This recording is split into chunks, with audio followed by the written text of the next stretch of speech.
Okay, good morning, everyone. Sound check. Yeah.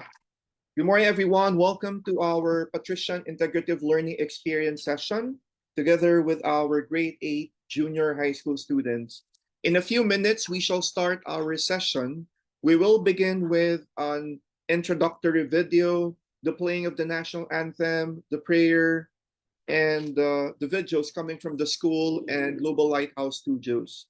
So we shall begin in a few minutes. Thank you very much.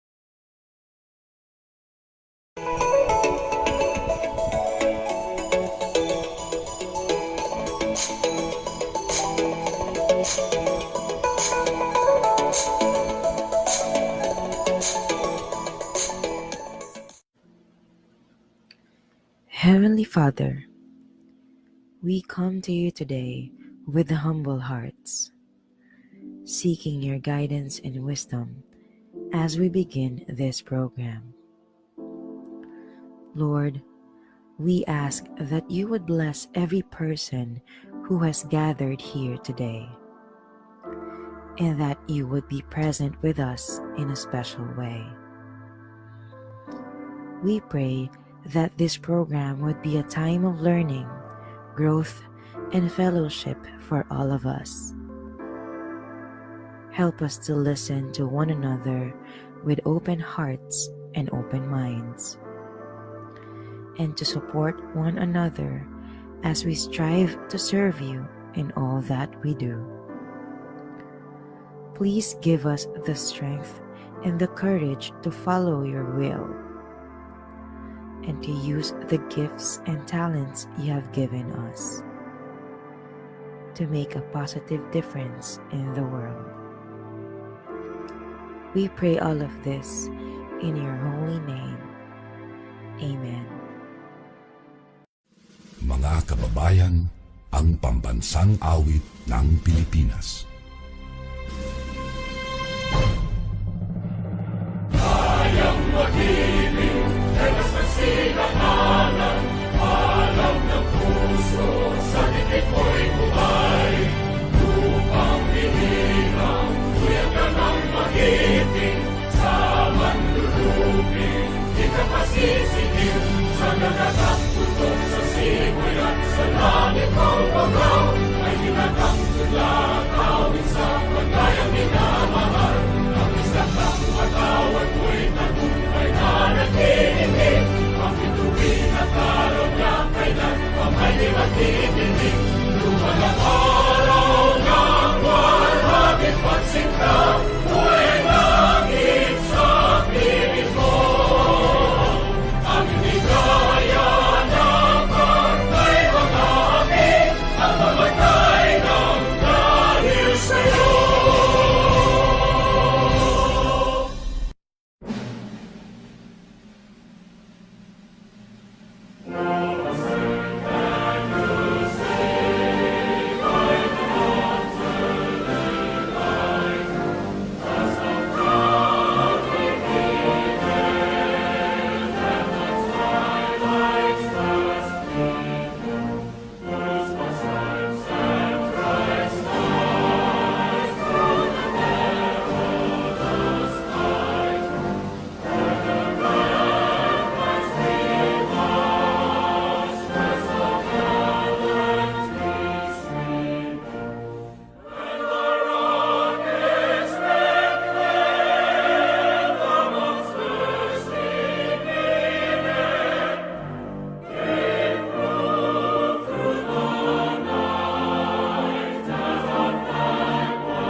Okay, good morning, good afternoon, and good evening, everyone, and welcome to this highly anticipated Patrician Integrative Learning Experience, or we call it the PILE session, at St. Patrick's School of Quezon City in the Philippines. We are delighted to have you join us for this unique opportunity to explore the fascinating world of AI in the realm of art. And today we are embarking on a journey of creativity and technology with a focus of the intersection of art and AI and innovation. We are incredibly honored to have with us two exceptional leaders in the field. First, let's extend a warm welcome to the CEO and the president of the Global Lighthouse Studios, Donna Guerin. Good morning, Donna. Good morning. Thanks so much for having me back. And of course, we also have our special guest. We are privileged of having Marcela Hoff, a distinguished guest speaker, our distinguished guest speaker and the curator for Spaceables, who brings a wealth of knowledge from her experience at the KevMat Group and Copernic Space. Marcela's unique perspective and good morning, both technology and creative domains will undoubtedly offer invaluable insights in the evolving role of AI in art. And so now, without further ado, let us begin this exciting journey and encourage each of you to engage with the session, ask questions later on, and share your thoughts as we navigate this fascinating topic. Donna, the Zoom floor is yours, and Marcela.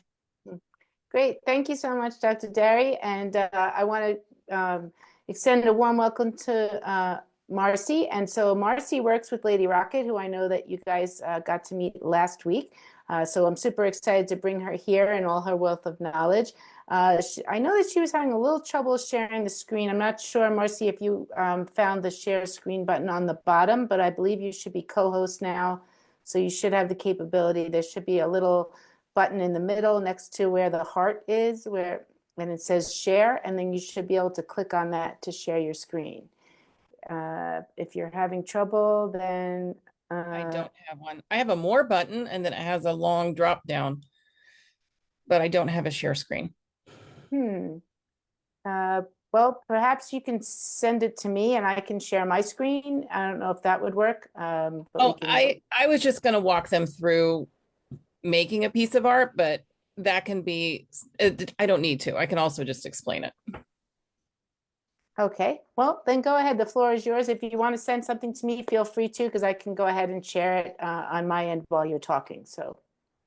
Well, I want to say good morning to all of the students, and that AI art basically is redefining the way that students, whether you're an artist or not an artist, have the ability to create art. My background did not begin as an artist. It began as a scientific investment person. You know, I am a founder of the KevMar Group, and we invest in space and deep tech companies. We found Copernic Space and became investors in that. And Lady Rocket asked me to help launch their art platform as an investor in Copernic. My background is in over 25 years of marketing. So one of the things that I do when I launch a product is try to immerse myself in the product to be able to sell. So I began to figure out what it takes for an artist to create a piece of art using Midjourney, which is one of the AI art products, to then put it on an art platform and to sell it. I fell in love with AI art. You know, like I said, I'm not an artist by trade, and I actually began to create art that has won awards. It's been showcased in New York. It's been showcased in Miami. It's been on a museum in Europe. It has been launched to the moon. It was chosen by Pink Floyd. If any of you are familiar with that band, for their 50th anniversary of the Dark Side of the Moon contest, Pink Floyd chose my art to go to the moon. This is all from a person that learned how to make art using AI art prompts. The one thing that I will say is that what makes a great artist using AI is if you're a great writer. If you are a great writer, you can take what is in your mind that you would normally put to your hand if you were a painter or a sculptor, and you can write out a prompt that will be just as beautiful as if you created it with oil or watercolors. I've also seen a lot of students that have started with AI creating with their minds and then became trained painters and artists because it inspired them to go and continue their journey. One of the things that I will say, my favorite way to make AI art is called Midjourney. You can use it for free, but you only get so many prompts a month. My favorite way to use it is to create a Discord channel, your own private Discord channel. That's free to do. And then you can create your art within that Discord channel by adding the Discord bot to it. It's not complicated. You can go online to Midjourney and it has a whole way to walk you through how to add it. If you don't do that, you have to create your art through the Midjourney site, and then it's not private and anybody can see what you're making. So as a student and as somebody that might be considered a minor, it's better to do it in private. You also can pay a monthly fee and then you get unlimited access to creating art. I have seen students win awards, many awards, and have their art showcased all over the world using Midjourney and DALL-E and prompts like that. Anyone can do it. One of my favorite quotes about AI art is that AI art is redefining the boundaries of creativity and expression, offering both artists and non-artists new ways to explore and produce visual narratives. It serves as a bridge between technology and traditional art forms. And I find this to be very true. I find that it brings out the creative side of you. The thing that I've been teaching both teachers and students is that it really creates the ability to do cross teaching between different types of classrooms. For example, if you have a creative writing teacher, she can work with the science teacher to say, okay, we are going to do this type of science project. And this week, Donna, did you want me to talk specifically about food related projects? Okay.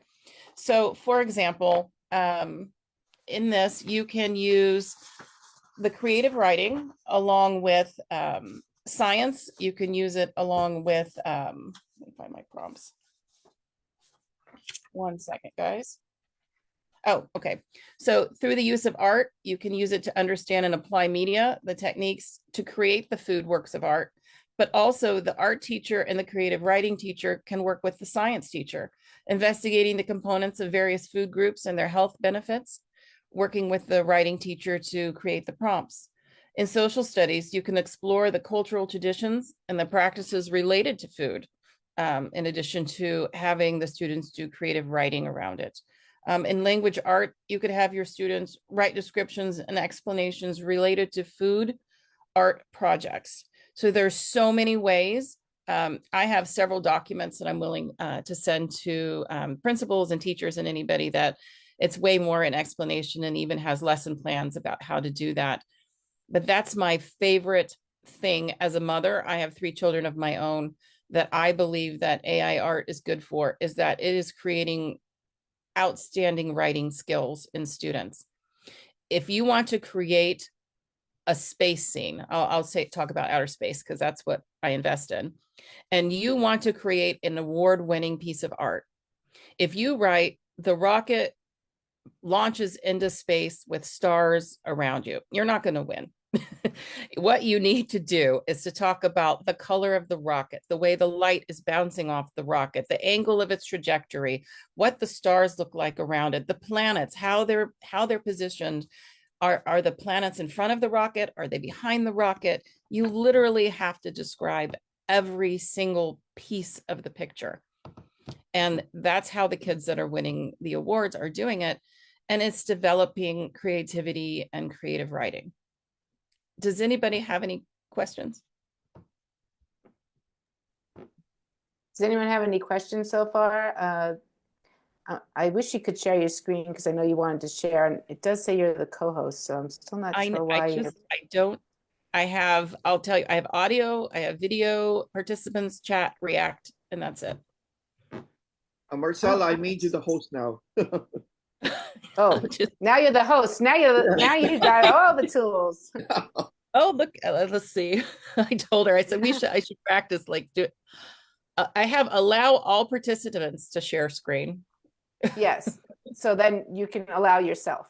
I just wanted you to be able to share your screen if you wanted to, just because then I think it would be great to be able to show the students exactly what you mean, because it's so true. When it comes to AI art, it really is a combination of writing and also art. And it's using those two skills simultaneously to be able to create the picture that you really want.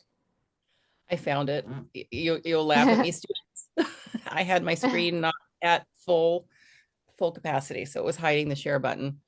All this technology that I'm immersed in, satellites and rockets, and I can't find the screen button. Okay, so what I'm going to do is share my screen, and then I'm going to go to Google.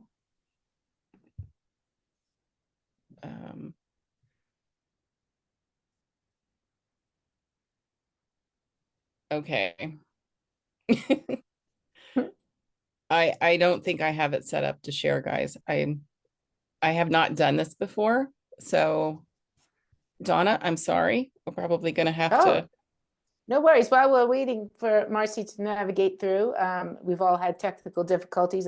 I know I ask students all the time when I run into problems. Wanda and Marcela, there's one question. One student sent it to me. A student is asking, can AI art be considered original even if it's generated by a machine?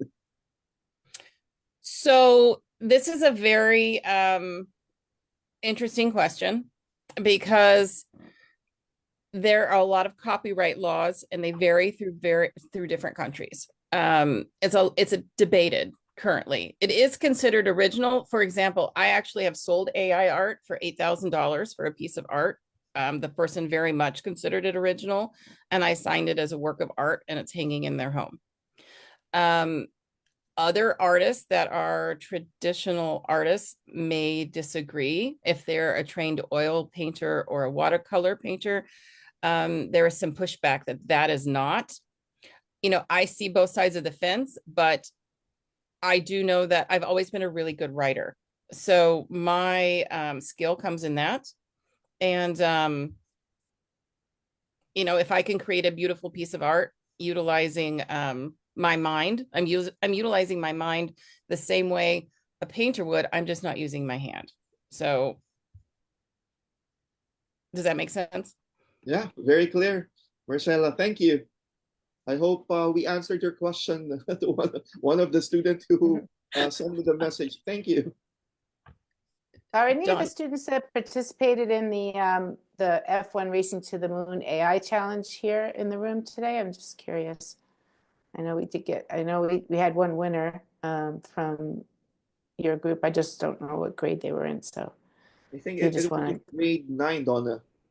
Oh, it was grade 9. Gotcha. Okay. Okay, I'm sorry. I can't see my screen anymore. I can hear you. I shouldn't have done this. I should not have tried to share my screen. I'm like dying. Okay. Okay. I see Zoom, but I don't see any students or any faces. Okay. I'm not sure. Maybe I can hear you. I can hear you loud and clear. Okay. We can still see you. So okay. I'm cracking up at this point. I'm sorry. Yeah. I have no control. Maybe I can try to share my screen, because then it'll bump out your share screen, and then we can try it that way. So let me try it that way. Let's see. Things that I need to practice.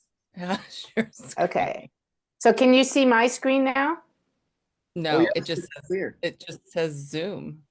Maybe I'll refresh it and see what it does. Okay. And sometimes it'll open Zoom in the application, Marcy. So on the bottom of your screen in your browser dock, it might say Zoom. Or just hit the escape button when in doubt. Oh, there we go. Okay. Thank you. You're welcome. Well, this is Mid-Journey, so I don't know if maybe you There you want to go. talk through a little bit of Yes. this, just to kind of tell students a bit about this.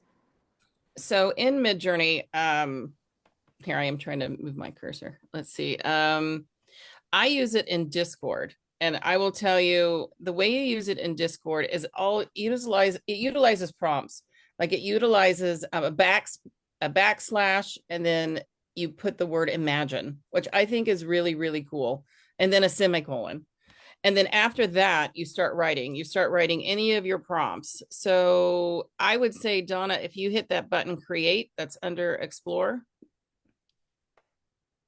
Okay, I'm gonna say look around a bit. Yeah, just- you might have to like join and do a bunch of stuff to be able to do it. Like create an account. You may not be able to do it on the fly. But you can look at what other people like. All of these pieces of art are created using prompts. Could I see by a show of hands if there are any students in the room that actually use Discord or are familiar with Discord? I'm just curious. If you could like put up a little hand or something, I'm just curious. If they're a gamer, I know they've used it. If you're into if you're there's in someone is raised his hand. Yeah. There are two students. Oh, okay, great. It's really user friendly. It doesn't cost anything unless you want to pay extra for certain features. So it doesn't as far as I can tell, I've never had any problems with people being inappropriate or like safety issues with it. You also don't have to join anyone else's Discord channel. Like the students can create like I have one that's just has my name and it's just me, and I don't let anyone else in my Discord channel, and it's where I go to create my art. So the students are safe there. And that's important. And also turn off, if you do join Discord, turn off your DMs, your messaging, because you don't want, people are always trying to like send you weird messages and stuff. So that's very important that you turn that off. That's great though that we have some students that are familiar with Discord. I know I've gotten on there a couple of times and it's not my familiar playground, so I'm not really sure how to access it, but I do have a Discord account. I'm sure people are messaging me and I think I'm ignoring them because I don't know how to use that program, but I'm glad the students do. You can access it from your internet browser, just to be even more like you can get on Google and put in Discord and it will pull it up and you can join it by creating an account. And then it'll have like a little plus at the top where you can add a channel and you can label it. Oh, we have a question. Awesome. Let's see. Carl Dennis.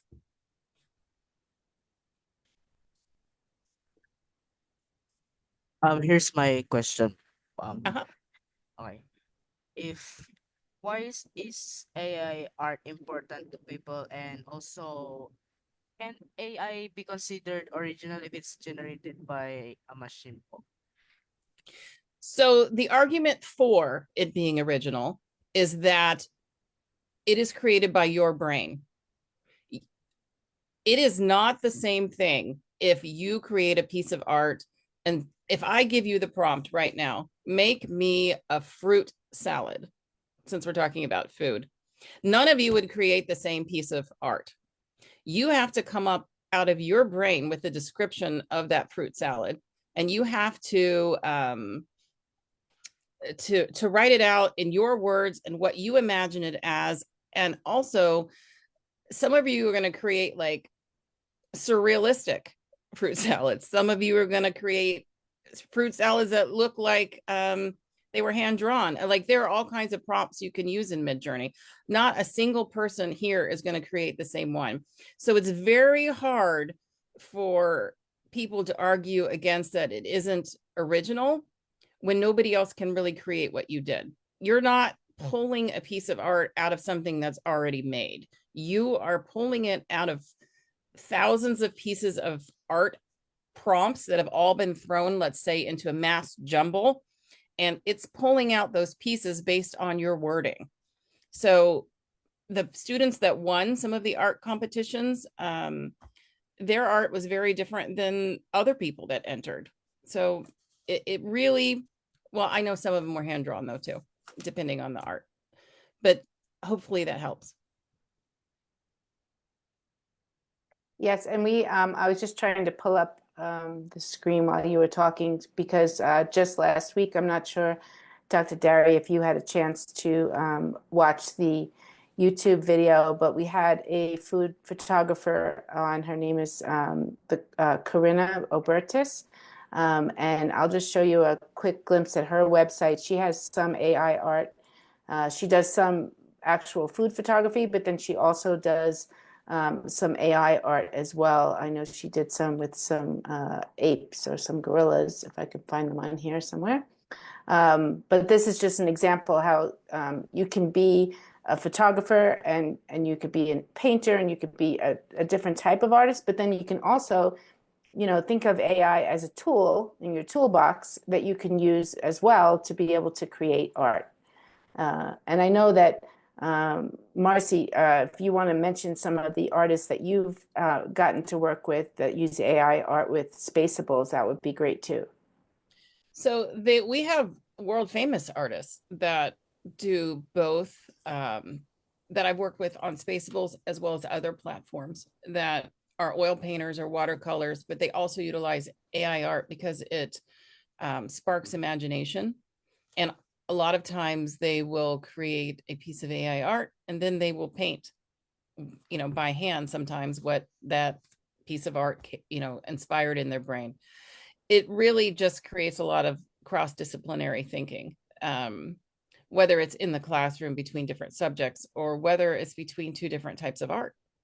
I've seen people create AI art printed out on a canvas and then use paint to highlight different pieces of the AI art that's on the canvas by hand.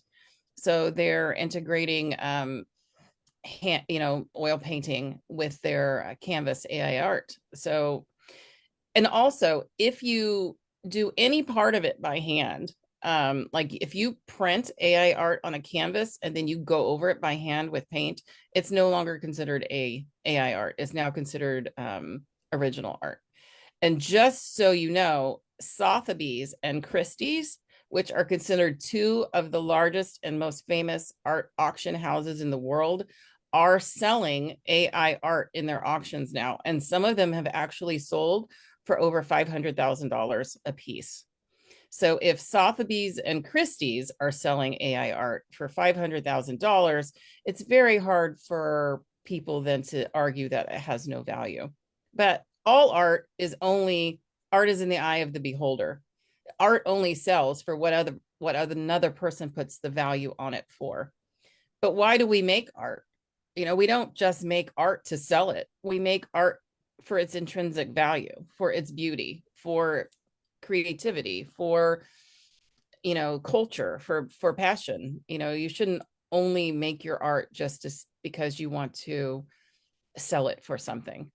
A lot of art that I make, I actually donate to the Lady Rocket Foundation, and she sells the art to raise money for her philanthropies, for STEM education and science education. And nothing brings me more joy than to know that my art is actually funding education for kids around the world. And I don't think there's anything more noble than that. Yes, and speaking of, you know, not to mix things up because I know we have my edible essentials that we're working on right now dealing with food, but we do also have our other contests going on with Lady Rocket, Sharpie Pets to the Moon, which we are accepting AI art for. So when we're done with edible essentials or while we're working on that, you can also look into that. It doesn't have to be a hand-drawn pet. You can design what type of pet you want to go to the moon. What do you want the pet to look like? What do you want the pet to wear? And you can use AI art for that as well. So I just wanted to make sure I said that out loud as well. And we have people that are working with like the Lady Rocket Foundation and putting their art on Spaceables. For example, if you have a pet, you've probably heard of Purina.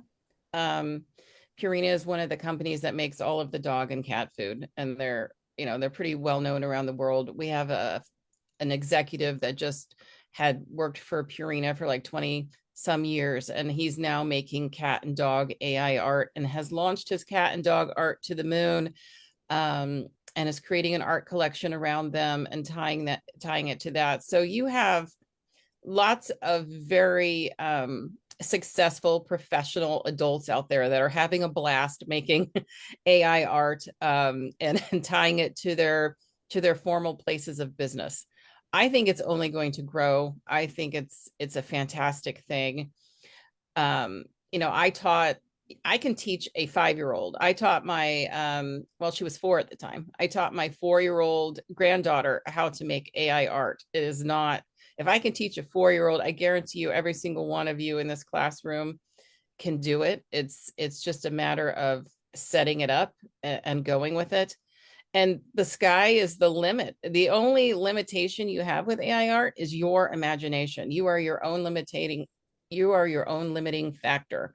So the crazier your imagination is, the more elaborate and descriptive your art is, the more beautiful and greater piece of art that you'll receive out of it. And my nieces and nephews are always like, can you take your art and put it on a shirt for me and give it to me for my birthday? I mean, no, I don't even go to the store anymore. I'm putting art on t-shirts for people. So Wonderful. How about that piece of art behind you that you chose for your background? Is that yours or? it is one of mine. It's a small piece of it. There's actually 2 children that are holding hands in the bottom. You just can't see it the way it is. And they're looking up at the universe. And, you know, it inspires me. I wanted to have pieces of art that showed my view of the universe, why I do what I do. My son is studying to be an aerospace engineer. He's going to Purdue University in the fall. He is the reason I got interested in space. He inspired me to look at the stars. So a lot of art that I do has 2 people in it, kind of dreaming off into space. But because of him, I also I feel very inspired to teach students about it, not just AI art, but to be able to fund STEM education and science education about space is very important to me. Great. Do we have a question? Ellie, do you have a question? Yes, ma'am. About AI art, what do you think is the future of the art industry if AI art takes over? Like, what about like illegitimate traditional art or anything like I don't I art? don't think that will ever change, and it shouldn't change, and I don't want it to change. You will always have sculptors, you will always have oil painters, you will always have watercolor painters, and those things cannot be replaced by digital images on canvas. Those things have their place. Those images can be put on fashion lines, they can be put on, you know, in kids bedrooms. You know, there's lots of places you can make really neat art. I have some in my office, but I also have traditional oil paintings all over my house that I would never get rid of. So I believe there's a place for both. And also, I'm a huge supporter of fine art as far as like traditional art, and they know that. So they don't feel threatened by me, because I will always be like, absolutely, we need more art in this world, not less. And so if you look at it that way, this is just another form of art. It's not replacing traditional art. It's just another channel for people to make it. It's not meant to replace anything. It's meant so that you, if you are, you know, you may be a painter, but if you're not, you now can make a piece of art. You now can take part in the beauty of creating in a way that maybe if your hand isn't trained yet to do it, you couldn't do. So it's opening that creative avenue to everyone. And how can anyone be upset with people having avenues for creation open to them? It's not destructive, it's creating. And once people get past that thought that it's taking place of something rather than adding to, then they really like it. Thank you, ma'am, for answering my question. Thank you. You're welcome. Great. We have time maybe for like 1 or 2 more questions. Is there anyone else who had a question for Marcy? Anything to do with art or any of the things we have going on, you can ask me as well. I look forward to seeing some of your projects that are going to come out of Edible Essentials. It looks like we do have a question. Is it Chino? How long have you been making AI art? 3 years. So Okay. I started when, as I was speaking before, when I started curating. So I actually took some art class, not art painting classes, but I took art history for some of my incidental classes in college. I'm actually majored in political science and philosophy, but I've always had an interest in art. So when they asked me to be the art curator, I did have a large interest in art, and I have my own art collection in my home. So I was very excited about the prospect of curating other people's art. I just did not feel like I would be doing my due diligence if I didn't go through the process of figuring out what it takes for an artist to create an NFT or create just digital art, to put it on the platform and to sell it. So I've been doing it for 3 years. It actually came pretty easy to me, but I tell people, when I was in college with my major, I had to write 30-page papers 2 3 times a week. So I wrote and wrote and wrote. So I came with that skill. So I fully believe that teachers can use this as cross training in their school in any subject. So your science teacher works with your writing teacher. We're gonna study atoms.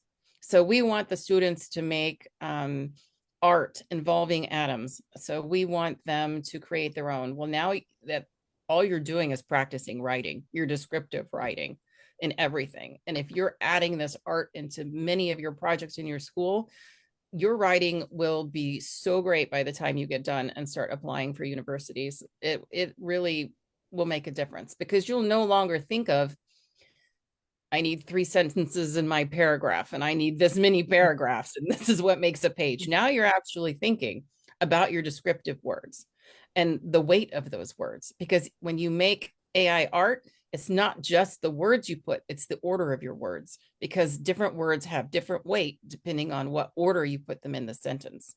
So it really forces you to think about your sentence structure. It'll make amazing writers out of all of you. And if you get one thing out of making AI art that you need for the rest of your life, it's that. Great advice. And was it Zachary or who else had their, someone else had their hand up? I just don't want to I think it's say. Zachary. Zachary, go ahead. Okay, hello. I have a question of AI art. How can we foster a more inclusive and diverse art world that embraces AI generated art while also valuing the unique contributions of human artists? Well, there are many organizations that have call for art for all different types of inclusive communities. I've had my art displayed in many different organizations, everything from Yuri's Night for Space to different ethnicities, different everything that you can possibly think of. They have calls for art. So the art world by nature is inclusive. They want to showcase the culture of humanity. It's like poets. It's like poetry. They One of the things that Lady Rocket said once that really hit me hard was, what do we want to send to space that matters? I mean, yes, our science projects matter. Yes, doing genetics and agriculture matter. But what do we live for?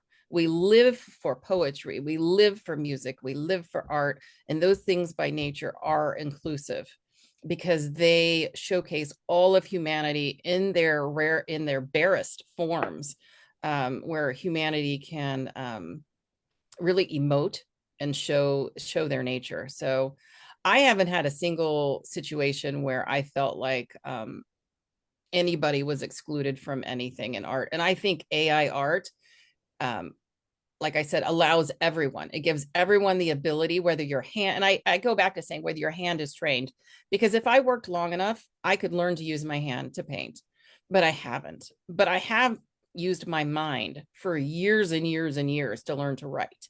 So my mind is trained. I can make AI art because of that. You too can. You can too. You just have to work at it and train your mind, just like you would have to work and train your hand. And you can't expect, a Michelangelo masterpiece with your AI art the first time you try. It will take a few tries. You will see, you will get a goofy looking rocket or a goofy looking piece of food, and you will go back, you will put in another prompt, and you will figure out the weight of your words. And it also starts to carry over into your everyday life. When the weight of your words matters in a sentence that you're writing, you actually start thinking about it when you're talking to people as well. I found that to be the case where, like maybe I don't want to say that, or maybe I want to say it this way, because just as your words affect your picture, they also affect your relationships in the way that you say them, or the order that you say them, or the gravity that you give your words. I'm all for AI art. I think it's, like I said, it's never going to replace a sculptor. We have world-renowned sculptors that sent Marco Olivier. He's from South Africa. He sent a digital image of his sculpture to the moon. So if somebody buys the digital image, they get the actual sculpture. But he's utilizing digital images of his art in conjunction with his actual beautiful sculpture that he sent. We have another artist. He's very famous, that has approached us because he wants to paint the outside of the rocket that we're going to send, because he wants to paint the rocket, and and then turn the pieces of that mural into digital images, and then sell those digital images, and then try to figure out whether you get the actual physical art or just the digital image that went to space. So you have world-renowned artists that are using this digital art. It just now gives you as a student the opportunity to use it as well. Great. And, I always feel the same way. I mean, to me, art and music is for everyone, and it also connects cultures. I found that in global education since I joined in 2015. And I really do feel that art and music really connect us all. And so I think that's a great place for us to end for today. We're in a little overtime, but that's okay. I so enjoy visiting with you and with you, Dr. Derry. And Marcy, I want to say thank you so much for your time and for being here tonight. And students, feel free to always, if you have any other questions, Dr. Derry knows how to get in touch with me if you have any questions. But I look forward to your projects coming up and submitting. And thank you so much for your wonderful questions. And I hope you have a great rest of your day. All right. So as we come to an end with our session, we want to take a moment to express our heartfelt gratitude to Donna Guerin and Marcela Hoff for sharing their expertise and inspiring us with their knowledge and the insights about the world of AI and the work of art. Thank you also to all the participants for your active engagement today, your curiosity, your questions, and your enthusiasm from made this session a success. And we hope you leave today feeling inspired and excited about the limitless potential of doing art, doing AI in our creative world. So as we continue to explore the evolving relationship of technology, the arts, technology, let us keep pushing boundaries and embracing new ways to think, create, and innovate. Thank you once again, everyone, and we look forward to welcoming you to our next sessions. Thank you once again, Donna and Great. Marcel, our students. Thank you. Bye-bye. Bye, everyone. Thank you. Bye. Bye. Bye bye.